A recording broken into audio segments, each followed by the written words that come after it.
శ్రీ గురుభ్యో నమః. శ్రీమాత ఆస్ట్రాలజీకి స్వాగతం. ఈరోజు మనం బోర్డు మీద ఒక జాతకుడి యొక్క జాతకం వేసి ఆ జాతకంలో సప్తమ భావం కలత్ర స్థానమైన భార్య లేదా భర్త వివాహ బంధానికి సంబంధమైన విషయాన్ని మనం వైవాహికం గురించి మనం విశ్లేషించబోతున్నాము. వారి యొక్క జన్మ నక్షత్రము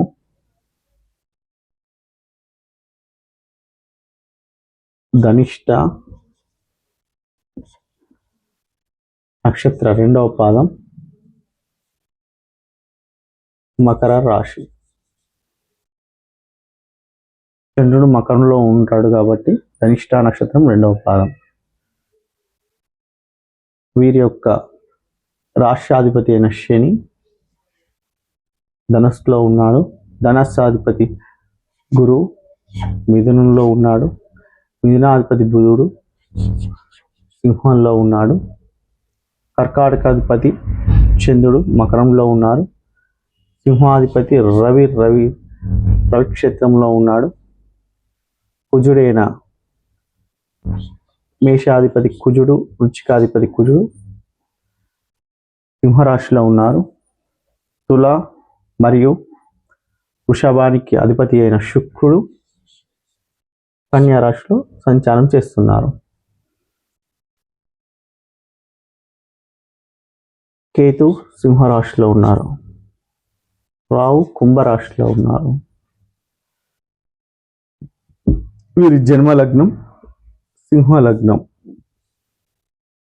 ముఖ్యంగా మనం జ్యోతిష్య శాస్త్రంలో మనం వారి యొక్క జాతకాన్ని మనం చూసినట్లయితే ముఖ్యంగా కుజదోషం గురించి మనం చూస్తాము. వీరి జన్మ జాతకంలో అంగారకుడు సింహంలో ఉన్నాడు. వారు సింహంలో ఉన్నప్పటికీ ఈ స్థానాధిపతి అయిన ఈ రాష్ట్రాధిపతి అయిన రవిగ్రహం కూడా స్వక్షేత్రంలో ఉన్నది కాబట్టి మనము లగ్నాధిపతి లగ్నంలో ఉన్నారు. లగ్నాధిపతి రవి, చతుర్థ భాగ్యాధిపతి అయిన కుజుడు కూడా లగ్నంలో ఉన్నారు. ధనాధిపతి లాభాధిపతి కూడా లగ్నంలో ఉన్నారు. ఈ గ్రహాల యొక్క కలయికతోటి మనము ఏం చెప్పబడుతుందంటే తండ్రి గారికి భూ సంబంధమైన ఆస్తులు, స్థిరాస్తులు వారికి ఉన్నాయని మనకు లగ్నాధిపతి లగ్నం ద్వారా తెలుస్తుంది. లగ్నం రవి ఉన్నప్పటికీ ఈ లగ్నాన్ని ఈ రవి లగ్నంలో ఉన్నప్పటికీ కూడా ఇక్కడ అంగారక దోషం ఏర్పడలేదు. 3 లగ్నంలో ఉన్నాడు. కేతు కూడా లగ్నంలో ఉన్నాడు. కానీ ఈ లగ్నానికి అధిపతి అయిన రవిగ్రహం రూలింగ్ చేసే వ్యక్తి తృతీయాధిపతి శుక్రుడు ద్వితీయంలో ఉన్నాడు. మనం చూసినట్లయితే మనం చెప్పుకున్నట్లు ఇప్పుడు సప్తమ భావం గురించి విశ్లేషించినట్లయితే ఈ సప్తమాధిపతి అయిన శని పంచమంలో ఉన్నారు. పంచమాధిపతి అయిన గురువు లాభంలో ఉన్నారు. కానీ కుజదోషం లేదు. లగ్నంలో కేతు ఉన్నారంటే రవి కూడా తన క్షేత్రంలో తాను ఉన్నారు కాబట్టి ఈ గ్రహ కలయిక ఏర్పడినా కూడా స్వక్షేత్రంలో ఉన్న రవి గ్రహంతో ఎలాంటి దోషాలు లేవని మన నిర్ధారణ అవుతుంది. కానీ ఇక్కడ ఉండే సప్తమ భావం కూడా ఎలాంటి లోపం లేకుండానే మనం చూస్తున్నాం. కానీ ఈ వ్యక్తికి ఇప్పటి వరకు వివాహం కాలేదు. వివాహ ఆలస్యం కావడానికి కారణాలు ఏంటిది? ఇతని వయస్సు 36 సంవత్సరాలు అయినను వీరికి ఆస్తులు ఉన్నాయి, అంతస్తులు ఉన్నాయి, మంచి వ్యాపారవేత్త, తండ్రి గొప్ప వ్యాపార వ్యక్తిగా మనం చూస్తున్నాం. కానీ వీరికి ఆస్తి అంతస్తులు ఉన్నప్పటికీ కూడా మనకు సప్తమ భావ దోషం ఎట్లా ఏర్పడినది, ఇంకా వివాహం కాకపోవడానికి కారణాలు ఏంటి అని మనం చూసినట్లయితే సప్తమ భావాధిపతి అయిన శని పంచమంలో ఉన్నారు. కానీ ఈ సప్తమ భావాధిపతి అయిన శని ఈ రాష్ట్రాధిపతి అయిన గురువు కూడా మిథునంలో ఉన్నాడు. మీనరాశ్యాధిపతి అయిన బుధుడు కూడా రవి కుజ బుధులతో కలిసి ఉన్నారు. అయినను ఈ దోషపూరితంగా మనకు కనబడట్లేదు, గ్రహాలు కూడా సక్రమంగానే ఉన్నట్టు మనకు కనబడుతున్నాయి. కానీ ఈ లగ్నానికి అత్యంత రూలింగ్ చేసే వ్యక్తిగా ఎవరైతే సింహలగ్నంలో రవి ఉంటారో అప్పుడు ముఖ్యంగా ఒక గ్రహాన్ని మనం చాలా ముఖ్యంగా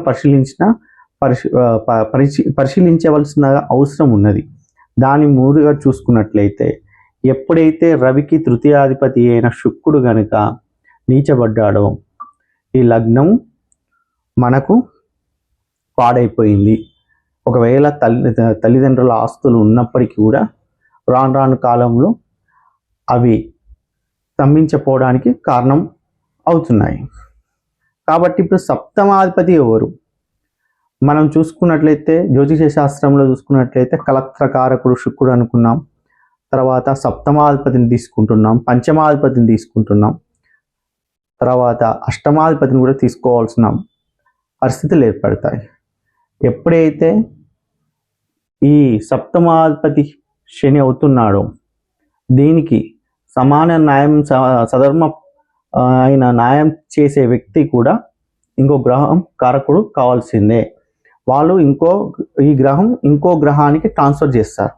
ఆ గ్రహం ఏంటిదని మనం చూసుకున్నట్లయితే ఈ తృతీయాధిపతి అయిన శుక్రుడు ఈ యొక్క జన్మ జాతకానికి సప్తమ భావ ఫలితాన్ని ఇవ్వబోతున్నాడు.